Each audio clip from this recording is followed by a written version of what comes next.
스위스는 존재해서는 안 될 나라입니다. 바다도 없고 석유도 없으며 통일된 언어조차 없는 산악국가가 어떻게 세계에서 가장 부유한 나라 중 하나가 됐을까요? 수백 년간 강대국들에 둘러싸여 언제 사라져도 이상하지 않았던 작은 땅덩어리가 지금은 전 세계 부자들이 가장 신뢰하는 금융 중심지가 되었습니다. 이 불가능해 보이는 이야기의 시작은 700년 전으로 거슬러 올라갑니다. 오늘은 스위스가 어떻게 모든 확률을 뒤엎고 유럽 최강 부국으로 성장했는지 그 놀라운 비밀을 파헤쳐 보겠습니다. 1291년 3명의 남자가 평화롭게 초원에서 만나 동맹을 맺었습니다. 좋을 때나 나쁠 때나 서로 돕겠다는 약속이었죠. 당시로서는 상당히 특이한 일이었어요. 피를 흘리거나 목을 자르거나 공격하는 일이 전혀 없었으니까요. 이 동맹이 훗날 스위스의 탄생으로 알려지게 됩니다. 24년 후인 1315년 이 스위스 동맹은 처음으로 큰 전투를 함께 치르게 되는데 바로 모르가르텐 전투였습니다. 잘 훈련되고 무장한 오스트리아 군대가 스위스 영토인 슈비츠를 침공하면서 시작된 싸움이었죠. 이건 정말 다윗과 골리앗의 대결이었어요. 많은 스위스 농부들은 전투 경험이 전혀 없었고 실질적으로 승산이 없어 보였습니다. 이야기에 따르면 슈비츠 사람들은 이웃들로부터 오스트리아의 침공 소식을 듣고 재빨리 남성들을 보냈는데 동맹의 다른 두 지역에서 온 600명의 지원군과 함께 사텔로 향해 적을 가로막으려 했습니다. 두 호수 사이의 좁은 길목에서 스위스 사람들은 바리케이드를 설치하고 오스트리아 군대를 기습할 준비를 했어요. 이 전투에서 1500명의 오스트리아 병사가 목동과 농부로 구성된 민병대의 기습에 당했습니다. 기사들 사이에 관습에 익숙하지 않았던 스위스 병사들은 후퇴하는 적군을 계속 공격했고 일부는 스위스의 잔혹함을 피하기 위해 호수에 뛰어들기까지 했죠. 스위스 연방에게는 압도적인 승리였고 이후 스위스 동맹의 꾸준한 확장으로 이어졌습니다. 루체른이 동맹에 가입하기로 결정했고 고리어 퀴리히도 합류했어요. 스위스 연방은 상당한 영토로 성장하고 있었습니다. 이후 몇 세기 동안 이 스위스 도시들은 많은 이탈리아 도시 국가들처럼 동맹으로 묶여 있었어요. 이것이 스위스에 파리나 런던 같은 큰 수도가 하나 없고 대신 어느 정도 동등한 여러 도시들이 있는 이유를 설명해 줍니다. 1500년대 초반 스위스 연방은 규모가 커지면서 오스트리아를 물리치고 부르고뉴를 격파하며 거의 무적이라는 평판을 얻었습니다. 25,000명의 스위스 군대가 북부 이탈리아로 내려가 마을들을 점령하고 심지어 프랑스로부터 밀라노까지 빼앗았어요. 멈출 수 없어 보였죠. 하지만 상황은 곧 급변하게 됩니다. 1515년 프랑스가 반격을 가하면서 북부 이탈리아의 작은 마을 마리냐노에서 스위스와 전투를 벌였습니다. 스위스 군대는 여기서 패배했어요. 이 시점에서 스위스가 계속 싸우거나 복수를 계획할 거라고 생각하시겠지만 놀라운 일이 벌어졌습니다. 그냥 포기하고 프랑스와 평화를 맺기로 결정한 것이죠. 밀라노를 돌려주면서요. 당시에는 몰랐지만 프랑스와의 이 패배와 전투 종료가 우리가 오늘날 알고 있는 스위스 중립의 시작을 알렸습니다. 스위스는 국가로서의 전쟁은 끝냈지만 여전히 유럽에서 가장 강하고 끈질긴 전사들을 보유한 것으로 악명 높았어요. 이때 스위스 연방은 엄청난 기회를 발견했습니다. 왜 자체 전쟁을 치르겠어요? 자국 병사들을 다른 군대에 고용해서 돈을 벌 수 있는데 말이죠. 인력은 스위스의 초기 수출품 중 하나였고 스위스 병사들은 다른 군대에 사고 팔렸습니다. 다른 용병들과 달리 스위스 용병을 고용한다는 건 몇 명의 개별 병사가 아니라 함께 움직이는 검증된 부대 전체와 장교들을 얻는다는 의미였어요. 스위스 용병들은 거의 모든 유럽 강대국을 위해 싸웠고 때로는 반대편에 고용되어 서로 맞붙기도 했습니다. 스위스 용병 군대는 19세기 중반 결국 폐지됐지만 교황청 스위스 근위대만은 오늘날까지 계속되고 있어요. 스위스는 대부분의 분쟁에서 중립을 유지했는데 1798년 나폴레옹과 프랑스군이 침공해서 13개의 소국가로 이뤄진 오래된 연방을 무너뜨릴 때까지였습니다. 이 시점까지 스위스는 수백 년간 더 강력한 나라들에 둘러싸여 있었지만 단 한 번만 정복당했어요. 산맥으로 차단된 스위스는 역사의 대부분 동안 섬처럼 지내왔습니다. 유럽의 지속적인 전쟁이나 새로운 제국의 부상을 겪지 않아도 됐죠. 나폴레옹과 함께 이 모든 것이 바뀌었습니다. 그가 처음 실험한 일은 중앙정부를 가진 단일 국가인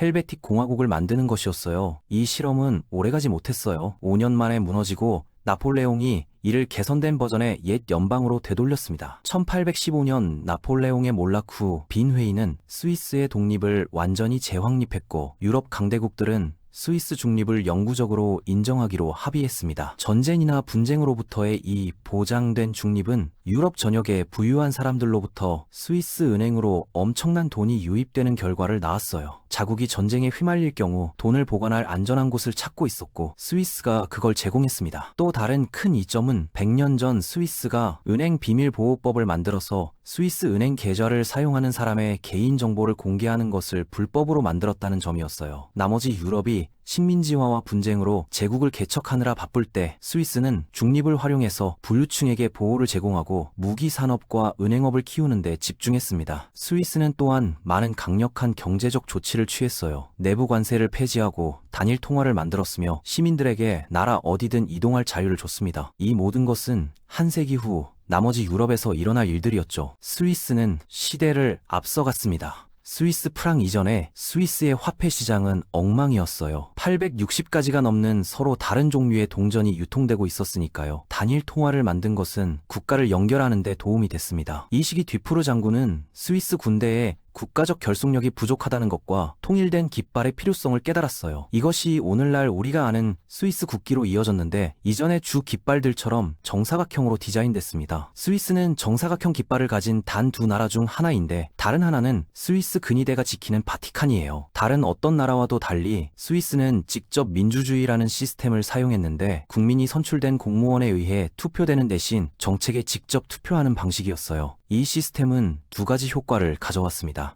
첫째는 스위스 세금이 다른 나라들에 비해 훨씬 낮다는 것인데 대중이 정부 지출이 승인되는지 검토하고 투표할 수 있기 때문이죠. 두 번째 효과는 큰 공공정책 결정이 법으로 제정되는데 훨씬 오래 걸린다는 점입니다. 국민투표를 통해 대중의 승인을 얻어야 하니까요. 예를 들어 여성들은 1971년까지 투표권을 얻지 못했는데 다른 나라들에 비해 훨씬 늦은 시기였습니다. 이 직접 민주주의 시스템은 스위스에 유리하게 작용했어요. 은행 비밀을 지원하는 데 필요한 정치적 안정성을 보장하는 데 도움이 됐으니까요. 스위스 은행이 합리적인 또 다른 이유는 스위스 알프스가 부자들을 위해 금과 다이아몬드 및 기타 귀중한 자산을 보관할 숨겨진 지하 금고를 만들기에 자연스러운 환경을 제공한다는 점입니다. 1910년대 제1차 세계대전이 시작되면서 스위스 은행가들은 프랑스로 가서 스위스 은행 비밀을 광고했어요. 스위스는 번호 은행 계좌를 제공했는데 사람의 이름이 고객과 선택된 개인 은행들만 아는 여러 자릿수 번호로 대체됐습니다. 많은 유럽 강대국들이 전쟁 자금을 조달하기 위해 세금을 올리자 스위스는 돈을 보호하려는 부유한 유럽인들로부터 급격한 자금 유입을 보았어요. 스위스가 여러 언어를 사용하는 지역으로 나뉘어 있었기 때문에 프랑스인들은 제네바에서, 독일인들은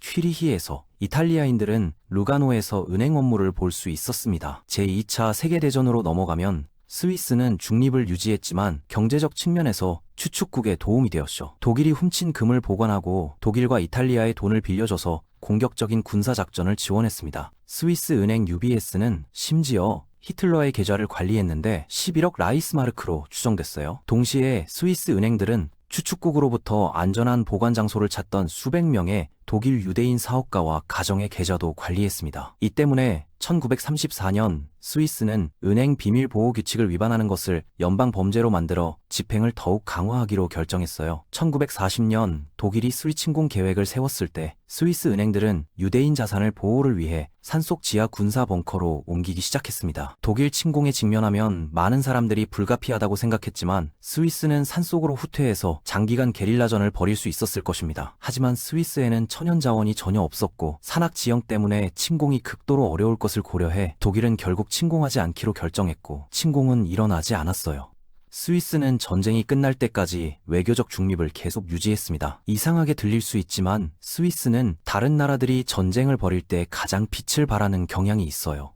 부유한 사람들이 안전을 위해 스위스로 도망치거나 전쟁 노력이 강화될 때 과세를 피하기 위해 자산을 그곳으로 옮기기로 선택하니까요. 두 차례 세계대전에 참여하지 않았기 때문에 스위스 도시들은 파괴되지 않아서 나머지 유럽에 비해 크게 혜택을 받았습니다. 세계는 스위스가 폭풍 속 구명보트가 될 수 있다는 것을 분명히 알게 됐어요. 제2차 세계대전 후 추축국의 자산이 전쟁 중 많은 도난 자산을 보관하기 위해 스위스를 사용했다는 것이 발견됐습니다. 영국과 프랑스는 은행 비밀 제거를 요구했지만 성공하지 못했어요. 20세기 동안 분쟁을 해결하고 또 다른 세계 대전을 방지하기 위해 국가들을 모으는 것을 목표로 하는 세계 조직인 유엔도 결성됐습니다. 유럽 전역에 경제적, 정치적 통합을 가져오기 위해 1993년에는 유럽연합도 결성됐어요.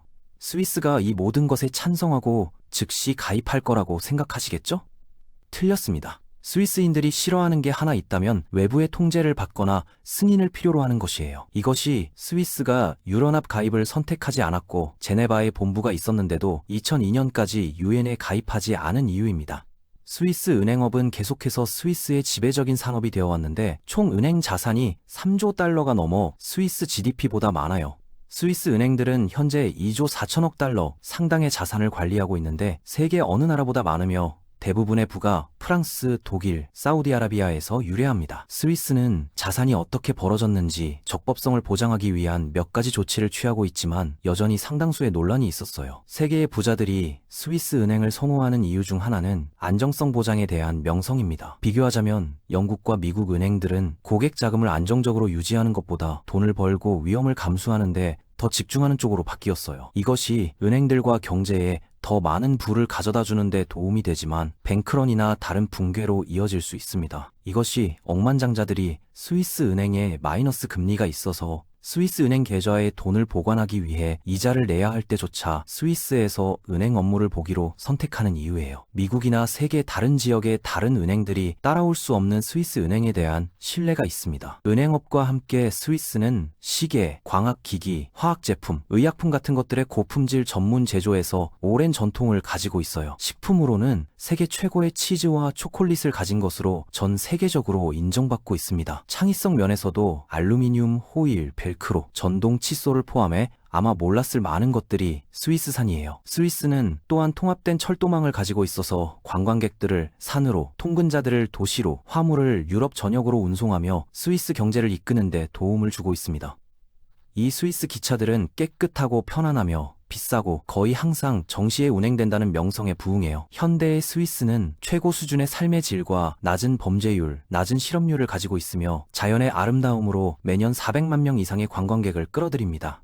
많은 위대한 제국과 공화국들이 흥망성쇠를 거듭하는 동안 스위스는 제한된 천연자원으로 모든 확률을 이기고 살아남았어요. 스위스는 혁신성과 중립성, 신뢰를 활용해서 유럽에서 가장 부유한 국가 중 하나로 성장했습니다.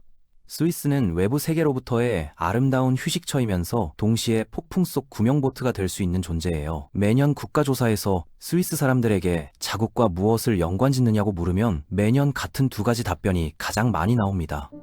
평화와 중립이에요. 이 두 가지 이유가 스위스가 어떻게 은행 강국으로 성장했고 세계에서 가장 부유한 나라 중 하나가 됐는지 설명하는 데 도움을 줍니다. 구독자분들의 경제적 지식 함양에 도움되었길 바라며 구독 한 번씩 부탁드립니다.